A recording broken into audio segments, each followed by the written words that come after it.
Dr. DeRoo, first off, for people who are not familiar with gas station heroin, what is it?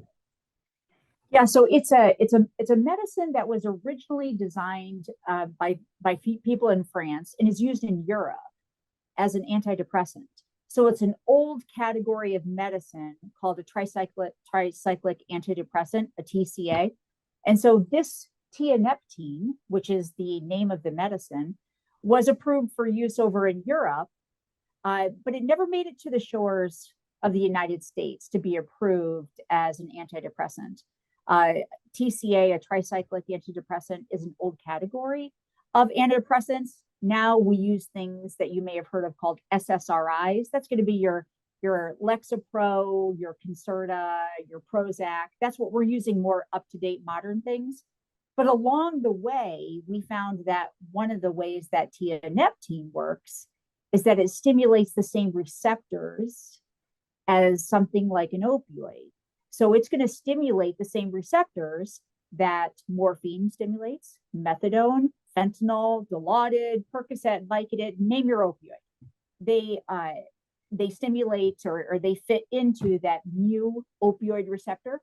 And so if you take a lot of tianeptine, then it's going to give you that euphoric effect that those other opioids would. And so the reason why we call it gas station heroin is because it's not an FDA approved drug in this country. And so because it doesn't go through the FDA approval process, it can be just sold as a dietary supplement. And so that's why we're seeing it under the glass when we go in to check out at the gas stations and stuff.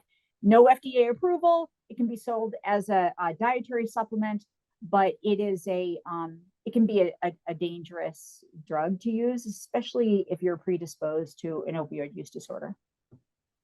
How dangerous is this drug? Yeah, so taken as indicated, it's actually not dangerous, right? So if you're over in Europe and you're getting prescribed tianeptine, 12.5 milligrams 3 times a day is the dose. But that's not how people are taking it over here. They're taking it 200 milligrams, 300 milligrams, these huge doses. There are some case reports of poisoning and overdoses that we see with tianeptine. If you stimulate that opioid receptor a lot, it's going to be much like heroin or fentanyl, right? The danger comes when you're mixing tianeptine with other opioids or perhaps alcohol or benzodiazepines. Then you get this severe depression in your respiratory system. You get depression of your alertness. That's when we see fatalities happen with tianeptine. And the danger may not come with severe medical issues. The danger is the severe withdrawal that folks are feeling. So they're feeling this withdrawal of the tianeptine that can be dangerous for patients. How addicting is this drug? Yeah, it's pretty addicting. So when we see these opioids coming to fruition, we see a lot of opioids that people are getting dependent on. That's the problem right there, is the opioids that people are becoming dependent on. And with the withdrawal is very severe. The withdrawal is very much like any opioid that somebody's gotten addicted to. Do you anticipate we'll be seeing more people hooked on gas station heroin? I think we will, because there's, in my research, I was seeing more and more people becoming aware of it. And it's just the fact that there's just more opioid use disorder out there. And so people are going to turn to this gas station heroin as a way for them to cope with their opioid withdrawals. So already we're seeing that with a drug called kratom. Kratom can be very similar to this gas station heroin, because if you use it a lot in proportions that weren't designed to be used, we see a lot of people withdrawing from kratom, and it's really tough. So a lot of folks will look at kratom or tianeptine as maybe a safer way to use opioids and withdraw. And so I think just because we're seeing more opioid use disorder out there, that you're going to see more tianeptine use. How concerning is it that this is so easy to get? Yeah, I personally find it very concerning as a physician and as an addiction medicine physician. because there's no way to quantify how much of this drug is in the stuff that you're getting in the bottles. There's no way to know how much of this tianeptine that you're getting in these bottles because there's no FDA quantity assigned to it. So it could be anything in there. What needs to happen to keep this drug from being sold basically at gas stations anywhere? Yeah, that's a great question.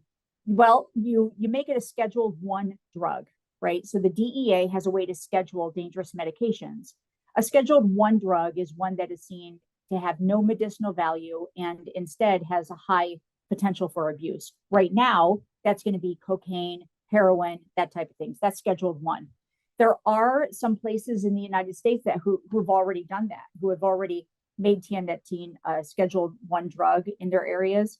That's going to be Ohio, Minnesota, Michigan.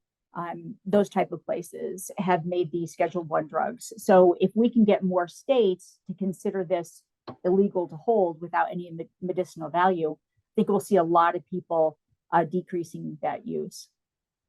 Do you anticipate that more states will be outlawing this drug? Yeah, I do. I do because, of the Ohio, Indiana, Michigan, Minnesota, let's see, Alabama,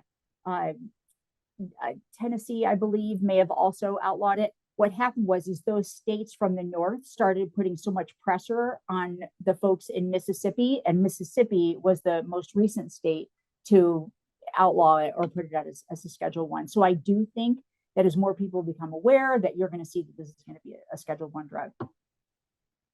Do you think most people even know about gas station heroin? I think that the people in the drug community do know about it, but your layperson running around may look into the counter and see this as a dietary supplement, but not have a clue that this is dangerous, that it's basically an opioid. I don't think so. Mm-mm. It just seems so strange to me that in 2023, in light of all we know about opioids and their dangers, that people can basically walk into a gas station and buy this without any questions asked. Yeah. You're absolutely right. And it's scary for me as a parent to think that, because when you take a look at some of these bottles that they're sold in, they're bright colors and they come with cute names. There's one that's very popular called Zaza, which is Z-A-Z-A. And it resembles to me as like an energy supplement. And that's what they do. They market this as a dietary supplement. But in preparation for our discussion today, and just for me to get smarter about all of the drugs out there, I started reading blogs, patients' accounts, everything. And this is a very harmful drug that they didn't know this when they got into it. They were thinking that they were going to wean themselves off of fentanyl or heroin and use this as a way to decrease their dose and not have the involvement of any doctors or anything. And then they end up getting addicted to that. They end up getting addicted to the tianeptine. And some of the better stories that I've seen come out of this is where they ended up getting treatment from an addiction specialist who then put them on buprenorphine, which is the trade name for that is Suboxone, which is what we use to treat people with opioid use disorders, to fentanyl and heroin and morphine. So they end up in the same place. So I don't think the knowledge is out there. It's spreading. To have 9 states already put it as Schedule 1, I think is a move in the right direction. For people who are probably hearing about this for the very first time watching this interview, what is the message you want the public to hear? Yeah, if you do have an opioid use disorder, please don't try to take your recovery into your own hands by trying something like tianeptine. If you can stop cold turkey, which some people can, absolutely, that would be the preferable way to go, because once you start using something like kratom or tianeptine to try to wean yourself down, it doesn't go well. If you can't stop on your own, please ask your family practice physician, get involved in some type of addiction treatment facility. Buprenorphine, naloxone, Suboxone would be a great alternative to something like tianeptine because it is a nice way to control the decrease of opioids without the severe withdrawal symptoms. But even for people who don't have an opioid use disorder, if people see these pills in a gas station, what do they need to know? Stay away from them, and tell the person that you're next to what they are. They're marketed as an innocent dietary supplement that's going to help you. And I would say, I wouldn't buy any supplements at a gas station, first of all. So I would avoid to not even try to get involved with sampling them as a dietary supplement. There are better things out you. This stuff is not going to be sold at GNC. This stuff is going to be sold at, your truck stops, your gas stations, that type of thing. So if you feel like you need an energy supplement, go to a reputable store, but I would not take your chances on something like this, which eventually leads to an escalation of the use. And then when you stop, you have withdrawal symptoms, just like somebody who's withdrawing from heroin or fentanyl. Anything else, Dr. DeRoo, you would like to say about this before we let you go? I am really glad that we're talking about this, Peter. I'm tickled that there's people out you that are raising awareness out this to keep all of our loved ones safe and all of our kids safe. Thanks. And I know it's probably hard to pin numbers on this, but anecdotally, do you happen to have any idea how many patients you're starting to see who have some type of an addiction to gas station heroin? So I don't have that number for you. On some of the research that I was doing this around the United States, I see the numbers increasing though of the overdose deaths when people are, when their autopsies are done. So we're seeing those numbers increasing, especially in places like Alabama and Mississippi in the South. Some folks may try to do this on their own, so they may not be coming into the residential treatment facilities. So I'm not seeing the numbers here, but that's what I did see in my research. Dr. DeRoo, we appreciate your time. Thanks so much for joining us. Yeah, thanks, Peter.